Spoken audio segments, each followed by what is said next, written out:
വണ്ടിയുടെ കാര്യമല്ലയോ മോനെ എനിക്കങ്ങോട്ട് തലയ്ക്ക് വെളിവില്ലയോ? കണ്ടങ്ങോട്ടും അങ്ങോട്ടും പരിചയമുണ്ട്. അതറിയത്തില്ലയോ? എന്നെ അറിയത്തില്ലേ? കൊട്ടാരക്കര എന്റെ വീട്. കൊട്ടാരക്കര?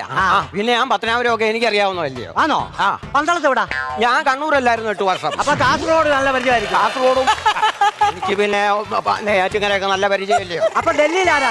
ഡൽഹിയിലെ എന്റെ കുഞ്ഞമ്മയല്ല, എനിക്കങ്ങ് കാസർഗോഡും പിടുത്തോണ്ട് എല്ലായിടത്തും പിടുത്തോണ്ട്. അപ്പൊ പുരുഷാരിമല അമ്പലത്തിന്റെ അടുത്ത് ആരും ഇല്ല. അപ്പൊ നിനക്ക് പൂങ്കാവ് അറിയാം. നിങ്ങൾക്ക് എന്തോണം വട്ടാന്നോ? എടാ എനിക്കറിയാം, ഞാൻ ചുമ്മാ കൂടെ അടിച്ചു കയറി പോയാലും പണിയായിപ്പോയി. ഇഞ്ചൻ പണിയോ? എടാ ഒരു വാഴക്ക എടുത്ത് കഴിക്കട്ടെ, എനിക്ക് വിശന്ന് അത് കഴിക്കട്ടെ. എടാ എന്താ കൊലയാ ചെയ്ത? എവിടുന്നാ ചെയ്ത? ഇത് എന്റെ പറമ്പിലേ അത് നല്ല പണിയാന്ന് തോന്നുന്നു. എന്നിട്ടേ വണ്ടിക്ക് നല്ല പണി വരും. എന്തോ ചെയ്യണോ? എന്താന്ന് വെച്ചാ ഇഞ്ചൻ പണിയാ.